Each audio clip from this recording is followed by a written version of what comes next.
At the intersection of true crime and real estate, you'll find Crime Estate. I'm Heather. And my name is Elena. As real estate agents and true crime junkies, we view crimes through a different lens. So walk through the door of some of the most notorious true crimes with us and discover how sometimes the scene of the crime has its own story to tell. Hey y'all, welcome to today's episode of Crime Estate. I'm Heather, joined as always by two of my very favorite women in Dallas, Elena, who is my fellow real estate agent gal pal, and Melanie, our producer. Hey ladies. Hey, are we really some of your favorite Dallas gals? Well, yeah. Okay. Me Checking. We're a couple of her favorite people in the house right now. Okay. That is All not right. her son. I'll accept either.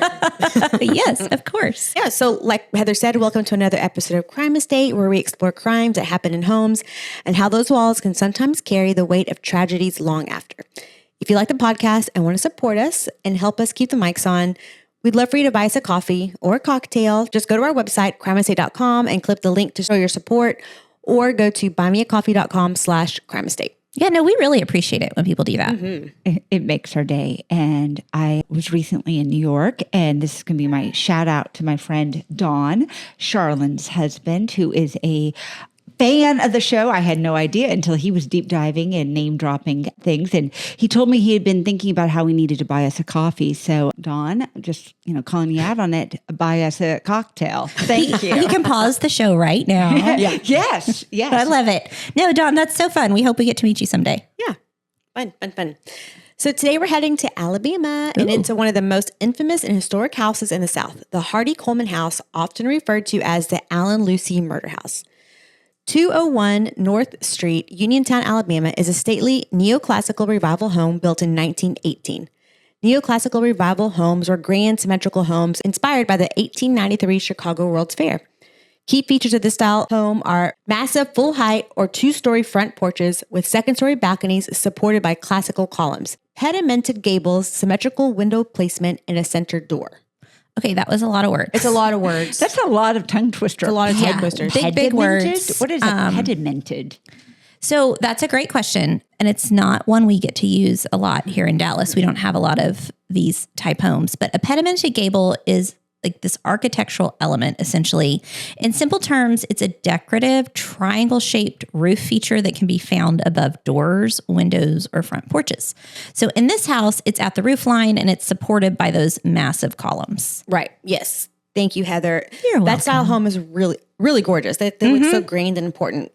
I mean, what would you say, like, if people are trying to just reference that style of home? Like, what are some classic examples that people can pull up off the top of their head? Like the White House? The White House, for sure. Okay, because it has all the columns, the two balconies, top and bottom. Mm-hmm. Kind of like the U.S. Supreme Court building with those big, columns there. I mean, honestly, I've looked at this house and I'm sure an actual architect would know immediately. I actually thought that it was a lot older than 1918. And maybe I was predisposed to think that because I knew it was in kind of rural Alabama. So I immediately saw old house, mansion. It has to be, right at, from the 1800s. And obviously being built in 1918, it wasn't, but that was where my mind went. But maybe I was using some of the clues from like the location. Mm-hmm. Right.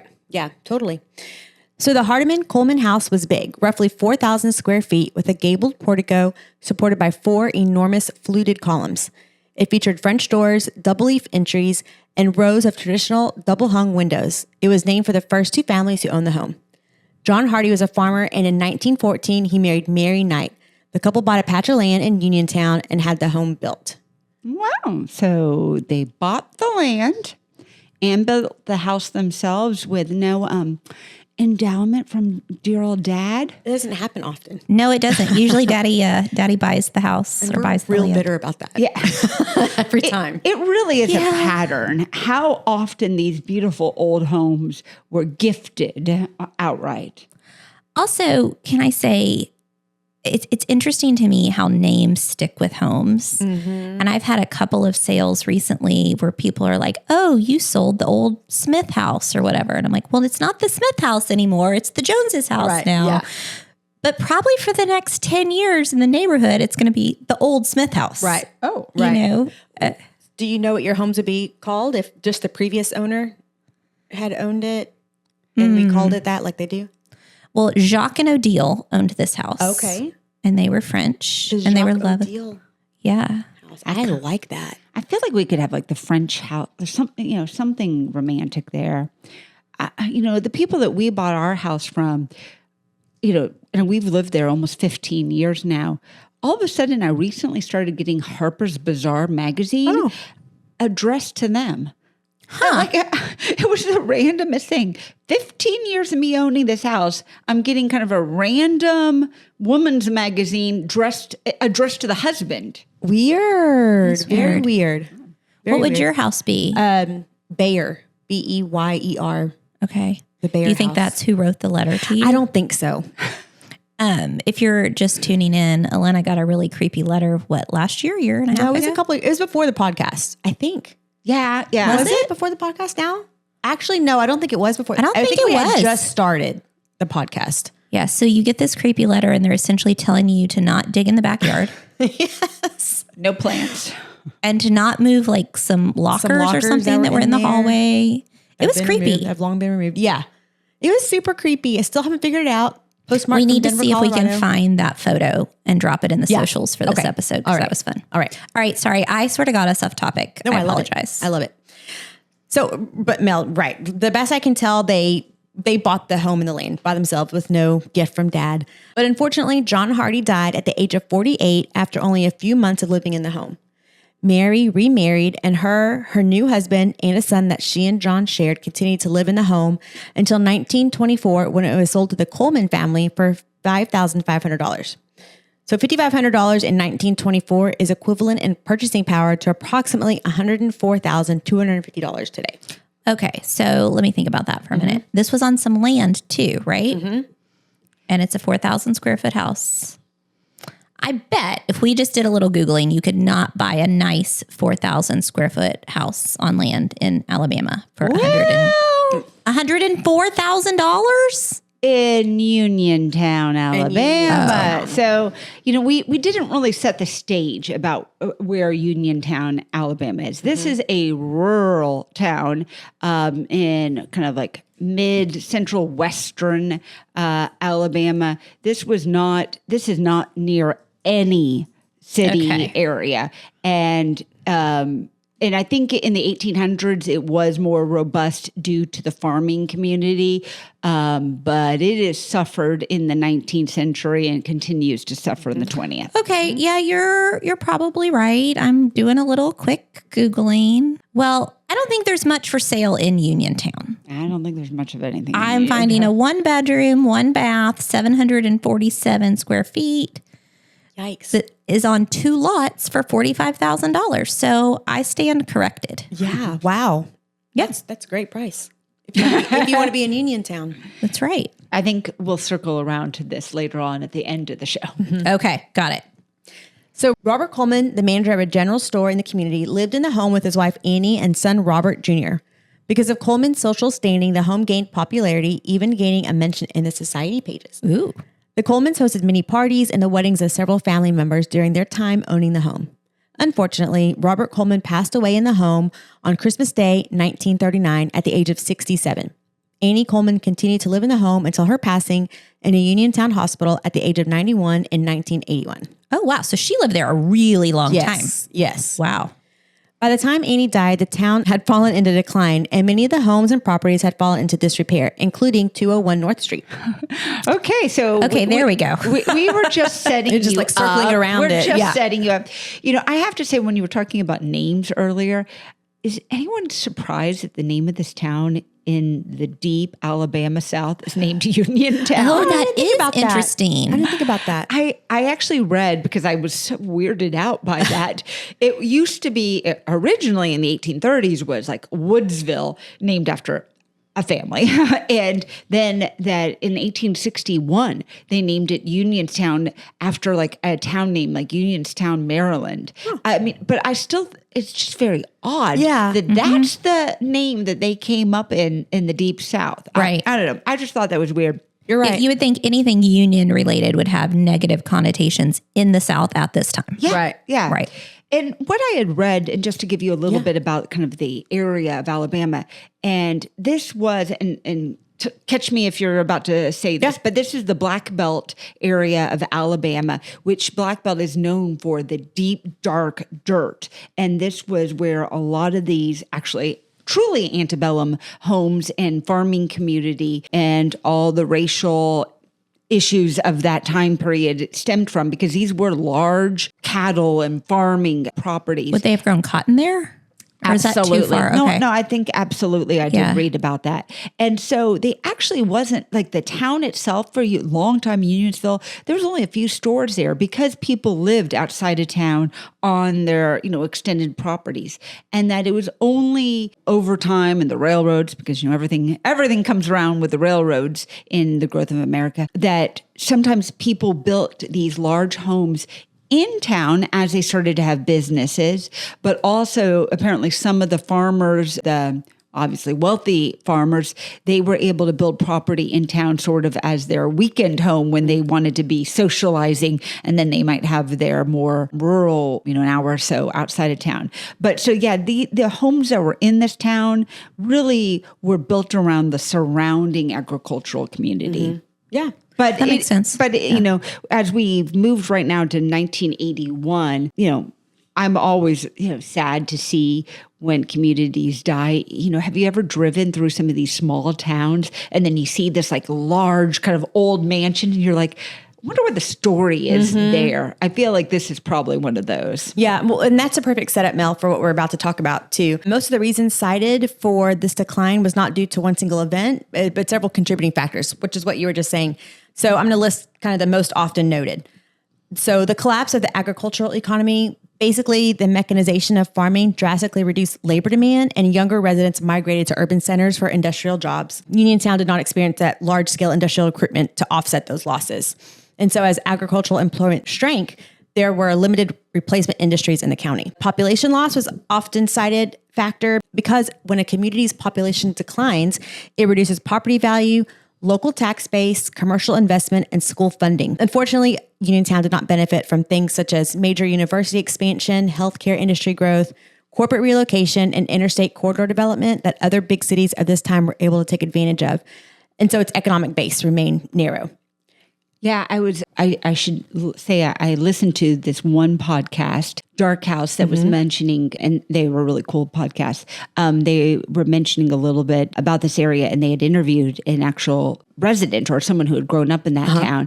And he had talked about how in the late 70s, the soybean, like apparently over time, a lot of the farms had transitioned into soybeans. But when the soybean crop went bust, a lot of people were put out of business, and that there were a few savvy people who quickly dug fish ponds on their property and got into catfish farming. And that became kind of a big deal, but most people were pretty much moved out of business. Right. Well, and I want to say this, but I want to preface it by saying I have no desire to have a political conversation. But this reminds me of Hillbilly Elegy. Like that's, I don't know if y'all have read that or seen it, but it's very much the story of how, young people move out of smaller, more rural towns. They go where there's better economic opportunities. And then that leaves the town, without a young and growing and invested population to continue on. Yeah. And then the people who don't have the resources to be able to get out of this town then kind of get sucked into a spiral. That's right. Yeah. That's right. Yeah, absolutely. And finally, to tie it back to real estate, these points have a direct influence on housing, right? Absolutely, yeah. So in small towns like Uniontown, historic homes require niche buyers, restoration costs often exceed resale value, and there's limited comps that constrain lending. Yeah, that makes sense too. Yeah. There's a couple of these websites about like old housing. And so they always post really cool old homes that are for sale, trying to drum up people. Oh, look, if you move to, XYZ location, you can buy this house for $75,000. And everyone's like, oh, it needs to be saved. It needs to be saved. And I, as an old home owner, I would love for it to be saved. But I'm also very realistic. Who's moving if they, if they already live in that town, they might have already had the chance. Or who's going to be moving into some small town 2 hours from a city center if they don't have any relationship to the community, and yet they also have the money and financial wherewithal to completely renovate one of these homes. Right. You know, it's a very niche buyer setup. Yeah, totally. And not to mention the crime that we're about to explore that has a direct impact on real estate. 100%. The premise of our whole podcast. Yeah. I mean, and I think what we're witnessing here is like, on our podcast, we see this really interesting dichotomy, right? So in larger markets, notoriety can sometimes create value, right? There's this whole thought process behind curiosity tourism, but in smaller rural markets, it often like just compounds the decline. You know, there's... Yeah, that is really an interesting point that I hadn't even thought about, because you're absolutely right. So many of the stories that we've covered, you know, particularly in California, it doesn't seem to have diminished the investment returns for some of these properties. And yet I could absolutely imagine in a small town where everybody knows each other and this house is still being called the Hardie-Coleman House, and nobody has lived with either of those last names in 40 years, let alone, well, we haven't even got to what crime is probably about to happen. Right. Yeah, totally. Yeah, I don't know why that is. But yeah, I have noticed that. When you say that, I think about the New Orleans one where they turned it into, or there's a few that we've done where they turn it into museums. It's like, that's really So people are coming to that town already. Yeah. So they can, you know, have it as a tourist attraction, whereas people are probably not headed to Uniontown, Alabama for a long weekend. And then I think too, some of the ones we've done have turned into like event venues and that kind of thing, because they're large enough and in an area where they can draw those kinds of people. We had a couple that were like, you know, used for a lot of TV shoots. I'm trying to remember which one that was. I don't think it was Phil Spector's, but it was something again in California. No, I was thinking of the one that was in New York, but not in New York City, maybe, and the mafia story and the caretaker, and then they were trying to turn it into a big wedding event venue. Right. I can't remember what that one's called. Our dear listeners, we have done so many stories and we're always finding the linkages, but then we're sitting there going, what was the name of that story again? It's because we're in our mid-40s and we're very busy working moms who just enjoy talking on this podcast. But my brain is so full, I have to get rid of other things. My son told me this morning, he's like, Mom, we've literally had this conversation. How did you not know I was in film class? It's like, are you sure we've had this conversation? He's like, at least 3 times. Oh, So it's not the story. It's if it our makes age and lifestyle. for sure. If it makes you feel better, I usually have that same conversation with my children, but it's the reverse. Where I told you. Where they go, you never told me this, or we're going where, when? And I'm like, I've had full-on conversations with you that you need to leave the house at this time because you need to wear what? No, my kids seem to never remember anything I've told them before. Yeah. Husbands are like that too. Oh, yeah. By the way. Maybe. Mine is. I don't want to be sexist, but. Well, we all have We only have boys. Maybe that's just a thing. Oh, yeah. Right. So let's talk about the Lucys. Okay. Philip Lucy married Margaret in 1964, which makes him 31 and her 18, Ew. by the way. Okay. Yeah. Would that have been kosher in 1964? I still feel like that's not cool. I mean, I think that means they must have been dating before I don't know. We should Small ask her town. parents. Maybe Yeah, maybe it the could be a small parents town like thing. arranged it. Okay. Yeah. So not a lot is known about Margaret and Philip, but we do know that Philip was a former boxer. And in 1950, he was dishonorably discharged from the army after he assaulted an officer while he was stationed in Alaska. Yeah, he's definitely a hothead. Yeah. And I will say I've done a little Margaret research. I love surprising. No, you've done research? I can't believe it. I love surprising you. And you're like, I love it. Yeah. You're like, I have no idea where you're going to know, go what with you're gonna this. So her dad was Billy Bean, who was a reverend and had like different shows and radio shows and was a big segregationist. He was a big proponent of George Wallace. And I mean, he did seem to do some good work in his community. He opened up food banks. In one obituary, I saw 14 children by 4 different women. But the weirdest thing about him was he was a true believer that Elvis Presley was still alive. And he collected Elvis Presley's alive memorabilia and opened up in, I think, Wrightville, Missouri, which is where she goes later on in life, a museum called Elvis is Alive. Whoa. So I just Mel with her fun fact of the episode. That was a really fun fact. Yeah. Poor Margaret got married at 18. She may have come from an interesting background. Sounds like it. Definitely sounds like it. Okay. Yeah. So just to kind of expound on what Melanie just let us know, she was a homemaker who stayed home to care for their children. The Lucys had a biological daughter and 3 biological sons. They also had 2 older stepsons who never lived with the Lucys in Uniontown. Okay. Additionally, the Lucys had several adopted children, one of whom being Allan Lucy, born Willard Allen Marvel in 1971. Does that make sense? Yes. Okay. Got it. So It's a lot of kids. Right. It's a lot of kids. But then in addition to that, something's going to happen to Allan Lucy.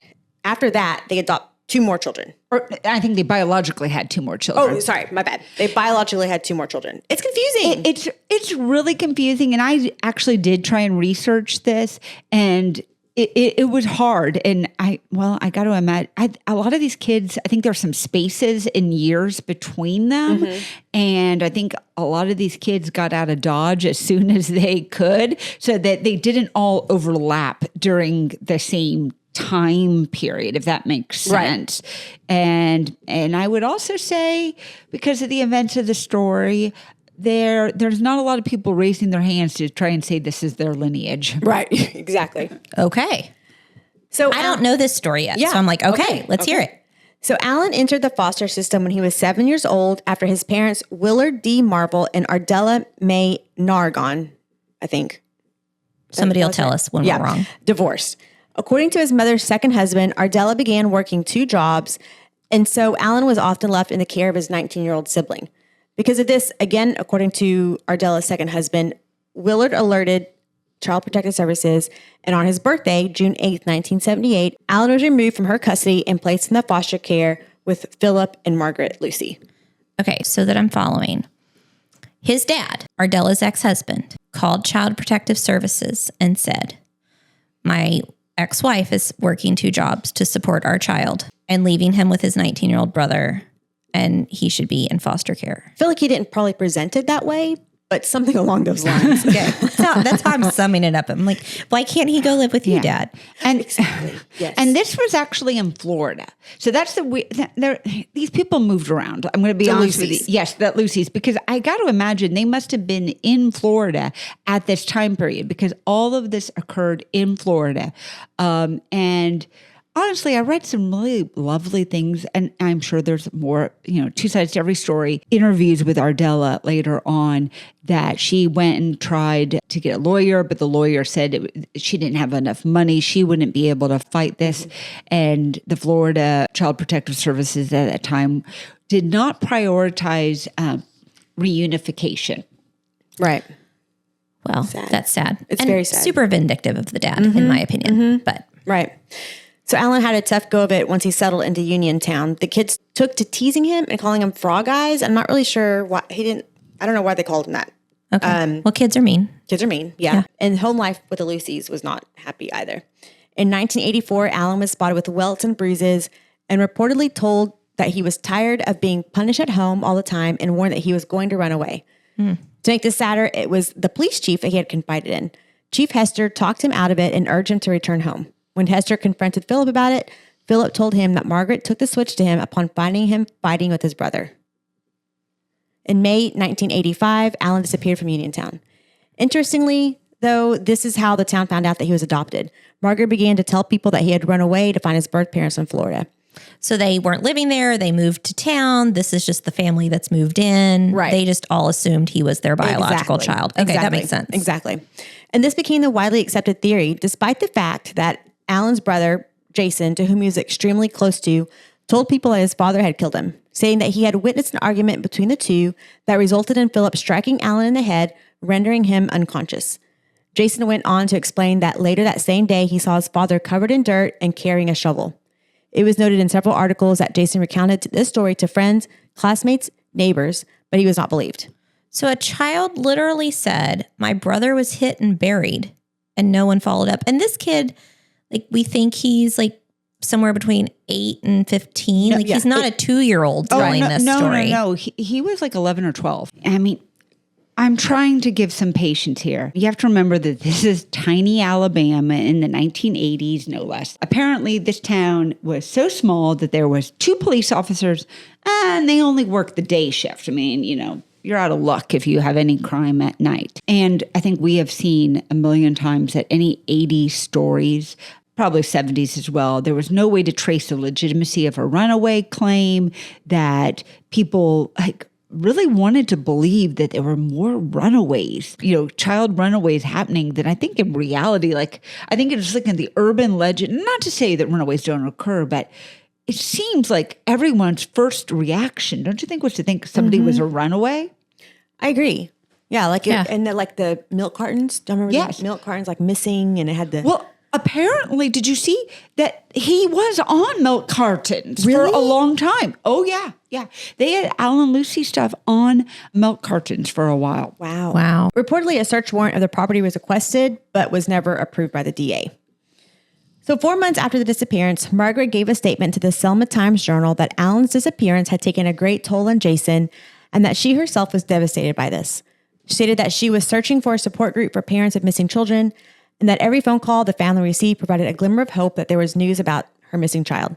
She also expressed that she had a degree of paranoia that her other children would go missing and feared for their safety. Piggybacking off of what Mel mentioned, in 1985, runaway classifications were common among missing juvenile cases, especially teens. I had not read ahead. Well, I mean, you're like one up and you're on it. So once a child was labeled a runaway, investigative urgency often diminished. In the 1980s, many teen disappearances were categorized as voluntary runaway cases. Once it was labeled that way, resources were often limited. Further, without a body or overt physical evidence, homicide cases were just difficult to pursue. Yeah. Thus, devastatingly, Jason's earlier statements were treated as unreliable childhood claims rather than eyewitness testimony. Even though they didn't search the home. Right. Okay. Right.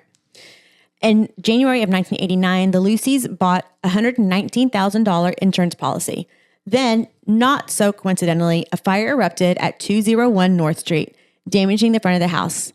A year later, when the fire marshal released a report on the fire, it was deemed suspicious. A year later. Yeah. I mean, this is such a small town. Is it really that? Is there so much arson or fire? But they investigated the fire. I should not be. Because insurance was involved. That's right. Oh, okay. Never mind. I'm giving them more credit. The report detailed that firefighters found newspapers crumpled up and stuffed into walls where the fire had originated. The report also stated that the Lucys were seen standing outside the home, not attempting to put the fire out. Okay, well, the newspaper crumbled up seems real stupid. But would you, I don't know that standing outside the home not trying to put it out. If my house is ablaze, yeah, I don't know that I'm throwing buckets of water on it. I did read that they were fully dressed too. Even though was it the middle of the night? It might have been. One thing I read thought it was strange that they were fully dressed when it was occurring. Yeah. I don't know. I might not be trying to put it out, or there's a way to show concern. Yeah. I think maybe I wouldn't be trying to put it out, but I'd be visibly upset. Yeah, for sure. It would be noted how upset I was. See, I think I would almost I'd be upset, obviously, but this is where people's reactions, you can't really read into them, because I think I would be so trying to be calm in the moment that I might appear disengaged. You would. I can see that for sure. Whenever you're arrested for a crime that you, of course, don't commit, we will have to be your character witnesses. Thank you. And say that you have talked about crime so much that you are just very stoic. Also, my medication heavily helps me regulate my emotions. Yeah. So there's that. We'll tell them all that. That's right. All the dirty secrets. Thank you. Okay. So rightfully so, the insurance company refused to pay the $37,000 in repairs. But the Lucys then sued the insurance company for additional $50,000 in damages. When the insurance company fought back, it was discovered that the Lucys had dealt with fire before. Oh. Twice, in fact. They have cleaned a house fire in different states in the 60s and 70s, collecting thousands in insurance claims. The court sided with the insurance company, and this set off 4 years of legal proceedings.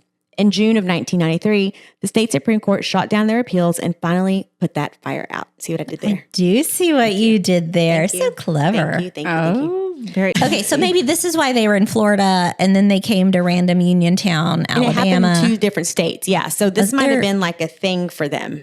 And we've already set the stage that Margaret, was a homemaker, and I could not find any evidence of him having a job. I mean, maybe he did have a job, but we know he was a boxer previously, right? Or was that her dad?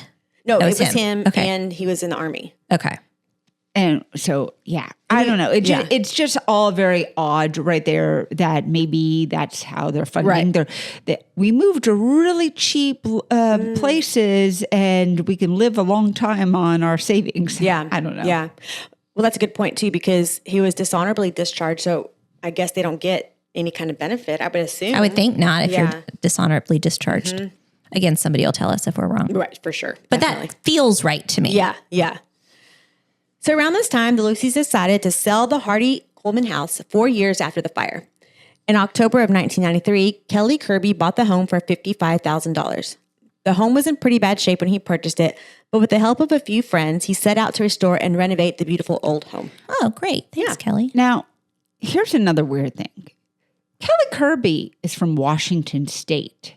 And how did he, and think about this. This is in 1993. This is at the beginning of the internet, but by no means like, anything like today.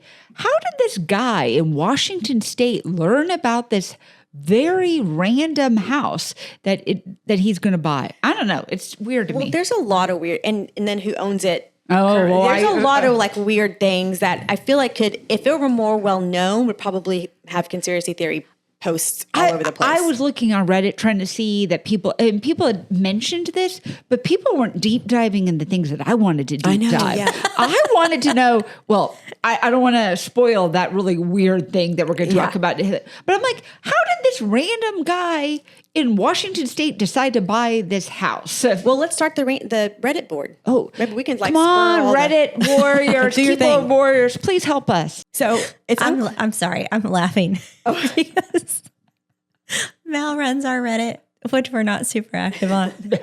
Except that Mel's really active on the Sephora page. I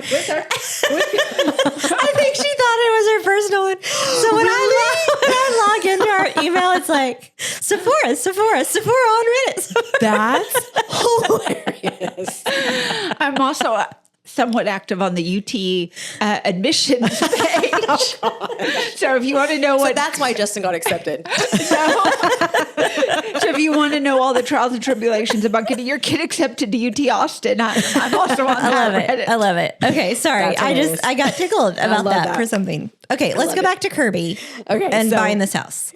So it's unclear whether Kirby and his pals had heard this rumor when they purchased the home, but it is said that there was either treasure or body buried beneath the home. Oh. And however, and this came from the podcast you listened to, Mel, according to one former resident of Uniontown, this is a common rumor about every home in the Deep South, that there's treasure or a buried body underneath it. So it's nothing unique to this property. And I was wondering if you had heard anything similar to that growing up in Kentucky. Treasures. Or a dead body under old houses. I've never heard a dead body under old houses, but I think there's always a thought that there is treasure buried in the walls in old houses. Depending on the age, I think, there was the Great Depression and people were saving and putting things away and didn't really believe in banks because the banks failed. And so I think that's part of where that comes from, is if you have an old house that went through that Great Depression era, that maybe you get lucky and find, gold in the rafters or something. I found nothing in my house. You have the oldest house. I mean, in my backyard, I found like some geodes, which I don't know. I found some that people before us had as like kind of art on our fence. Old furniture piecings, like from the gardens, like the original kind of from the early turn of the century stuff. But no, nothing that is like valuable. But I would also think, okay, this house, as we discussed was 1918. But I do know in more of the true antebellum era, there was always the rumor, as General Sherman was marching. Yeah, that, they hid stuff. Sorry, I jumped on you. Yeah, no, exactly. Like, the gold or the valuables, they're going to bury it. Oh, gotcha. I mean, like, that's the same thing in World War II, that they would talk a lot about, like, they're saying that there's all these, like, missing gold in Poland and some of those countries where people had buried the valuables and then maybe the people who buried them died. And, I think it's just I'm sure there's truth to it, but it's also a bit of another urban legend is when there's a lot of turmoil going on, that people were burying it. Yeah. Yeah. Maybe that's why I got the letter. Maybe there's treasure buried in my yard and they're like, don't dig it up. Oh, they're coming back for it. Yeah. I kind of like that. I'm going to go with that. Can we go dig a hole in your backyard? Yes. Have you guys taken a metal detector through your backyard? Oh, party time. Can we do that? I'll rent the metal detector. Cole has one, I think. Wait, your kid has a metal detector? I think my mom gave it to us for Christmas. So He took it to the Okay. beach one time. Next week, wine at your house. It'll be I'm cleaning great. the backyard currently. So yeah. Okay, there we go. Yeah, let's do it. Okay. So January 3rd, 1994, Kirby's friend Ron Adams discovered that there was in fact something buried under the front porch. Oh, they weren't wrong. They weren't wrong. Detailing the story to a publication, Ron stated that his initial thought was, quote, I'm going to be rich. While working on some plumbing work, a crew of men led by Adams found a plastic bag buried beneath the front porch bricks. The space was 4 feet deep, so Ron Adams had to do the army crawl thing underneath when a rake that they were using got snagged on a tree root. He was working to free the rake when he noticed a patch of dirt that was packed solid. And I think that was just really astute of him, because if I had seen that, I'd just been like, oh, cool, a patch of dirt that's packed solid. But he thought there's something under there. When he worked to get into the patch of dirt, he first came upon a layer of red bricks, then 2 plastic bags filled with human remains wrapped in a child's Mickey Mouse bedsheet. I was afraid that's what you were going to say. Yeah. I would never put myself in that position underneath a 4-foot crawl space underneath a house, but then to find that. I felt that's awful. That's and how do you back out quickly enough? Right, exactly. I had an inspector getting into a crawl space this week. We were, inspecting the foundation on something. He was not a big man, but the crawl space was really small. And I said to him when he got out of his car, I was like, so do you have a camera or something with you? I was like, the crawl space is real tight. He's like, are you calling me fat? Cute. I was like, no, I'm just saying it's real tight. I don't know that I could get in it. He's like, I got a skinny guy coming. Oh, I love that. Oh, that's hilarious. Well, I've told you before, when we had to have our air conditioning completely redone, and the crawl space underneath our house, they literally had to bring in very small men to be able to dig out underneath my house. And that is the weirdest thing, to be able to actually hear people having full-on phone conversations, listening to music under your feet while you're in the house. Yeah. But I'm so claustrophobic that, I can't even look in our crawl space, let alone think about going under there. And I feel like we've had other stories about crawl spaces. I think so. Yeah. Well, and then we had the one where the guy was living in the walls. Remember? The Frogger. Mm-hmm. Yeah. What's that word again? Frogger. With a PH. Yeah. Oh, that's why I was like, it wasn't Frogger, but no, you're right, it is. It's just spelled weird. Yeah. For listeners, if you don't know what a Frogger with a PH is, it's someone who lives in the walls of your house. Yeah. So creepy. That's awful. Thank you. Okay. You can thank me for letting you imagine that.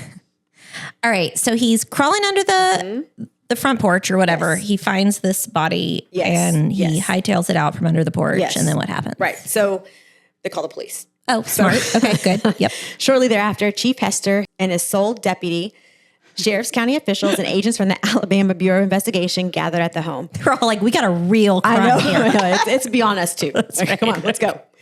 The remains were sent to Tuscaloosa for identification, and dental records confirmed that the remains were those of Allan Lucy. Now get this. 4 days after Allan's skeletal remains were found, Philip and Margaret Lucy were arrested for arson related to that house fire in Uniontown. Okay, well, so 89 is when they bought the insurance policy, and then we're in 93. So it's been a couple years. Yeah. Okay, 4, 5, something like that. Right. Right. Yeah. So we're just going to presume that they were arrested for arson, but that was just a means to interview them for this that's murder. smart of you. I see. Okay. Yeah. So I think we're safe to think They didn't really care about the arson. Right. Yes. Got it. Yeah. Okay. So bail was set for arson charges. They were set at Philip being $150,000 and Margaret for $50,000.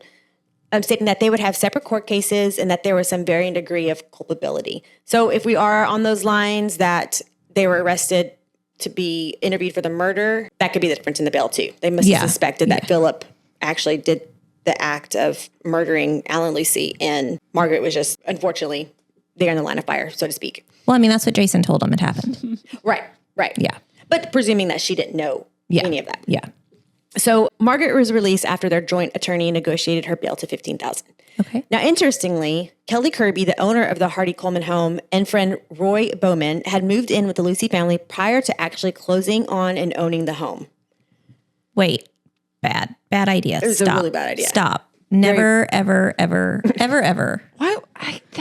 It's just a bad idea. It's so weird. It's weird. Well, yes. And from a real estate perspective, you, the seller, have no more leverage now because you don't have the buyer's money, but they're there. And seeing everything. Yes. Yes. But in this case, it ended up being kind of a good thing for this instance because Roy was able to provide some insight to the investigators. And he detailed that Philip had a rocking chair on the porch just above where Allan's remains would be eventually found. He further recounted how Philip would say that he could feel the presence of ghosts as he rocked on the porch. Okay. Well, that's just stupid. I mean, if you've buried a body, maybe don't mention that you can feel ghosts. Yeah. But yeah, again, another reason not to have your buyer move into your house before closing. That's a deal breaker for me. Yep. So Philip sat in jail on arson charges as there was not yet enough evidence to charge him with murder. That is until Jason started to talk. In May of 1994, Philip was charged with the murder of Allan Lucy and bail was set at $300,000. A few weeks after that, Philip was charged with intimidation of a witness after he asked his older son to call Jason and, quote, beat the hell out of that Judas goat. Oh, Lord. Remember how before we just started the recording today, how we were talking, I'm like, oh, goats are so cute. We were talking about goats. That's weird. Yes.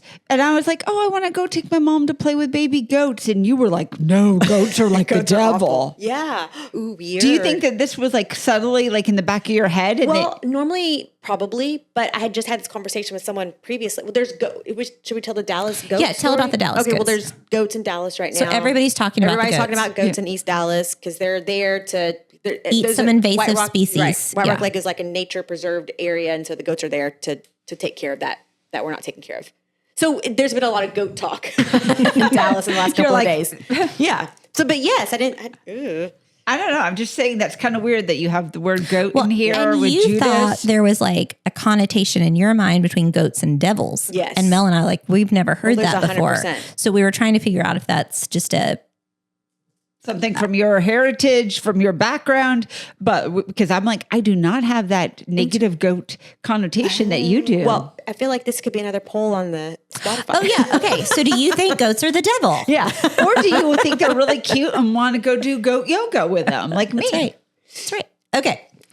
So in June of that year, a preliminary hearing was held, and Jason testified what he saw the morning that Allan was last seen. Jason testified that he saw his father strike Allan, causing him to fall to the floor motionless. This caused Jason to gasp, and when Philip discovered that he had been there to witness what had transpired, he shouted, quote, get back to your fucking room now. Jason testified that he went to his room where he remained for hours. Sometime during his time in his room, he looked out the window and saw his father carrying a shovel, noting that he had dirt on his knees and his shirt. Philip was indicted and at his arraignment pleaded not guilty, stating, quote, I ain't done nothing. So there's that. Nice grammar. Yeah. His arraignment set off some years of delays and legal motions. There was some back and forth about whether Philip was fit to stand trial and some evidence that the defense challenged and disputes over the admissibility of some testimony. Finally, in 2001, the trial proceeds. I was trying to do the math with all these different dates that we've been talking about because there was crime and, his disappearance was in the 80s, and then the body was discovered in 1994. But we're still talking about trial in 2001 to something that seems relatively straightforward to me. Right. Totally. But a conviction was made, and Philip Lucy was sentenced to life in prison for the murder of his adopted son, Allan Lucy. However, one day after his sentencing, Philip Lucy died by suicide in his jail cell. Yeah. cowardice. What are you thinking, Heather? I mean, he was obviously not a nice man. But honestly, like, I hate to say this out loud, but good riddance. Like, fine, go away. Yeah. Let's not pay for you to live comfortably for the next 20 years of your life. I don't know. I'm going to get so much hate for that. But no, I get it. He killed a kid that he had adopted and tried to take care of, and then threatened to like beat up his own son. This guy's a horrible person. Mm-hmm. Yeah. I mean, I'm not going to waste any tears on his death. I mean, part of me would like to have him to have really suffered. But that's fair. Yeah. I mean, I think I did read, he was in and out of jail a little bit during this trial time period. So it wasn't like he was in the worst case. He was playing insanity defense for a while. And I think maybe there is a case to be made that he was not a bright guy. And probably if he was a boxer at this time, had some, brain damage or, some mental health issues. I mean, that's not a great way to live your life. But none of that accounts for or, gives him any ability to do what he did with a pass. Yeah. And we haven't mentioned that his wife did, Margaret, at least after all this, she did divorce him. And she moved away back to Missouri to be with her mom and dad and his the Elvis Museum. I'm curious, like, does she say she didn't know anything about it, or she was afraid to speak up, or we just don't really know? She's maintained that she didn't know anything about it, but it's speculated that she might have and just felt threatened by Philip. Of course, yeah. So there's just not, that I could tell, a lot known. Yeah, that was my reading. There's no evidence one way or another. I mean, I would say there's probably evidence that she might know about the arson, just because there was a history there. But in terms of Allan, but then also, is it, innocence because she's just not asking the questions? I mean, I would be asking a lot of questions, but I want to give some. She got married young. He obviously was not a good man. I did read some interviews with her where, she talked about him breaking her fingers. I was just thinking, like, if he's a boxer, if he was as violent as we know he was, like, there's zero chance he did not hurt her in some way over the course of their marriage. Yeah. Okay, so they're renovating this house, Kelly and his buddy, and then they find a body. So, like, it's probably a crime scene for a while. Right. Yeah. So then what happens? So after the discovery of the remains, they halted renovations. Yeah. Are there more bodies in the walls? Let's find out. Well, that's funny that you say that, because a few days later, a psychic came and said that there was another dead body in the backyard of a 5-year-old girl. Spoiler alert, nobody was found and there was no missing girl. But apparently they were digging all over the backyard because, that I think that was another thing in the 80s or 90s, this idea that these psychics would come in and have an idea where bodies were. Yeah, psychics seem to be big in the 80s. I have a lot of recollections of psychic stuff. Yeah, we don't see that as much nowadays. So the house was boarded up and it sat unoccupied for some time. And because Uniontown is a small market with limited buyer demand, the notoriety is significantly impacted the resale prospects. Yeah, so I guess Kelly and his buddy decided not to continue with the renovations. That's what it seems like. Okay. Yeah. Over the years, the house fell into visible decay.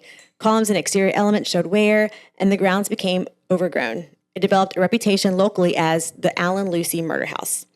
Despite its architectural significance, that gorgeous 1918 neoclassical revival structure, the stigma overshadowed preservation efforts. Some reporting has indicated unusual ownership records in later years. And I want to pause before you talk about this. Yeah.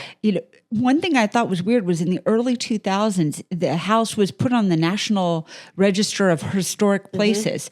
And I thought that was interesting that it was like in complete disarray. This murder had happened, and yet it was being put on a National Historic Register. I couldn't understand that either. Like, I wasn't sure. I have thoughts about that. Yeah, tell us. Okay, so I'm not exactly sure what the specifics are on this, but I think once a house is on the National Register of Historic Places, the number of things you can do to it is severely limited. So if your goal is to not have something changed for whatever reason, maybe you have bodies in the walls, putting it on a register like that would prevent other people from coming in and being able to really seriously renovate. Now, I also think the bar for getting your house on one of those is pretty high that you have to meet. So I'm a little surprised given its lack of, upkeep that it met those standards. But that might be part of it. And then also I think there are probably some tax advantages to it as well. Right. Yeah. Well, I think also the town might have been trying to revitalize a little bit because several other homes in this sort of downtown, now keep in mind this is like a 2,000 person town, but in the downtown area were all being put on the National Historic Register at that same time. Yeah. So maybe it was trying to resurgence in the community. Like a city council effort of some sort. Yeah, that makes sense. Yeah, except for you feel like they would let that house go. Like that house, there's a void buried underneath there. Yeah. So there's references to it being owned by a federal or military linked entity. So I feel like in terms of, did you see who it's owned by? I did, but I didn't understand what that meant exactly. It is owned by an Alaskan Air Force base. But what could that mean? And it's owned by a division of the Alaskan Air Force Base. Wait, like the United States Air Force in Alaska?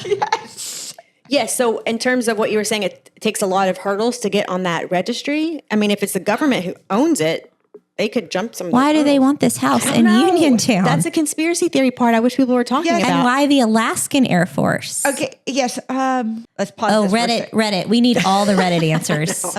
Alaska. Ask your Sephora girls. Shut up. Uniontown. Her makeup does look fabulous today. It really does. It really does. Space. Oh God. Where is it? Are we going to be killed now for reporting this story? Oh, no. I hope not. If we die, you guys go look for the Alaskan Air Force. Yes. We'll get this edited and out ASAP. That's right. So, and that's the current ownership. And we think maybe they bought it from this Kelly guy, or maybe there were some owners in between. It's just so spotty, the information. Do you think we have a listener in Uniontown that can give us Maybe. Okay. So now I got it. Okay. So the weirdest thing about this story, and this is a weird story, but the thing that's going to keep me up at night, or that's living rent free in my brain, is who owns this house today. And today the house is owned by the Emmeldorf Air Force Base in Alaska, and it's reportedly co-owned by the Raytheon Cobra Dane project, which has to do with radar defense. Yeah, I don't know. I mean, isn't that weird? Doesn't make any sense. So, because the Cobra Dane refers to a U.S. military radar system that is based upon ground-based phased array radar installation used for missile tracking, space surveillance, and ballistic missile defense. I have a theory. Oh, tell us. Okay, so we've got Alaska, and we've got Alabama. Yes. Oh. And then we've got other countries over here. Yes. Maybe it's like a midpoint for something they're trying to track. UFOs. Oh, is that what you think it is? I don't know. I was thinking more like missiles, but Or that. I mean, what the hell is Alaskan Air Force Base, and why has nobody on Reddit dug? I'm really uncomfortable now, and I'm really afraid we're all going to get killed. It's so, well, I was trying to mentally think, okay, he had been in the Korean War, dishonorably discharged from the military because he got into a fight in Alaska. So that was one of my things. I'm like, oh, there is that Alaska tie-in. You're right. But then I also thought Kelly Kirby, who owned the house, was from Washington State, which is pretty close to Alaska. I mean, you can't quite see Russia from the backyard, but it's close. I mean, on a map, it looks like this. On a map, it looks like that. And so I'm I'm still why did Kelly Kirby in Washington State buy this random weird house in Alabama? maybe there's something going on down there. Well, this is obviously going to launch our Reddit series. So if you're interested, come find Mel on Reddit. We're going to have all the things about this episode. And if you want to talk about college admissions and makeup, I'm your girl. I love it. I love it. This was a really interesting story that I had never heard of. So thank you. Do you wish you had not have heard of it? Because of we're gonna get. I mean, it's maybe the one we've done that's made me the most uncomfortable. Really? From just putting stuff on the airwaves. Okay, gotcha. Okay, should we have our lawyer John hear it first? Listen to it first. No, because no. He'll be like, Heather, stand up straight. He does like it when I sit up straighter in the chair. No, because he'll be like, well, if you don't like it, just don't air it. Oh, yeah, never mind. So practical. Yeah, I know. But this one's like just sitting there waiting for somebody to do something with it once Raytheon sells it, right? Yeah. That's sad. It is kind of sad. Okay, well, I want to know, would you live there and would you list it? I would list it. I would not live there. I would live on the land. If the house weren't there anymore and it demoed, I would live on the land. Would you live in Uniontown? I mean, no. But no. I would not live in Uniontown. So no. Mel? You know, my trigger is like children's death. Yeah. Like that's the one thing. If it's a children death, you know, I'm out. That's hard. Yeah, I definitely wouldn't live there. And I have no desire to list anything the government owns because that seems like a paperwork nightmare. So I'm going to say no, not because it's the government, but just because the paperwork seems really challenging. Good point. But it is for sale, isn't it? It's not listed anymore. Okay, because it was listed about a year ago, I think for about like $50,000. Yeah. Don't quote me on that, but it was for a very low price about a year ago. Yeah. Interesting. But didn't sell as best as I can tell. Shocking. We should reach out to that agent. Oh, yeah. That'd be fun. Heather, have you scrolled in the research down? You can see a picture of the house. Oh, the columns are falling. Yeah. It's Yeah, bad. it's sad. Yeah. I know. But it looked like it was a beautiful home. I couldn't find any pictures about what it looked like prior to its heyday. this. Yeah. But okay, let's be clear, and we'll show these pictures on socials and on YouTube, but nobody's inhabiting this house looking at it. It is not structurally sound, I'm concerned. Right. And we'll post pictures of the inside too. There's a lot of pictures of the inside of the home, and it's in really bad shape. It's an example of that weird, and we are not supporting it, of the urban, what's it called? Like where you're going in and looking at abandoned structures. I guess this isn't an urban example, but Are you thinking like more voyeurism? well, or like, I forget. There's a word for it or an expression for it. But the people that go into decaying homes or businesses or buildings, and they go and take pictures of it and explore it. So there's all like people have snuck into this house and they have posted lots of pictures of it. I see. Interesting. So it has benefited from a different type of crime tourism. Right. Yeah, just one that doesn't make it any money. No. Yeah. Well, we hope you all enjoyed this episode. If you like the podcast and you want to support us and help keep the mics on, you know we'd love for you to buy us a coffee or a cocktail. Like Elena said earlier, you can go to our website, crimeestate.com. You can click the link to support us there, or you can just go to buymeacoffee.com/crimeestate. We definitely appreciate your support. And don't forget, you can vote on whether you would live here on Spotify and Instagram. Yep. And we want to know what you think. Thanks for listening, and we'll see you next time. Bye. Bye. Bye. Hey, y'all. Thanks for listening and being a part of our Crime Estate family. If you're curious about today's featured crime estate, you can find additional photos and details from today's episode online at crimeestate.com or on Facebook and Instagram by following at Crime Estate Podcast. Have a crime estate we should cover? Let us know. Shoot us an email at crimeestatepodcast@gmail.com. Until next week.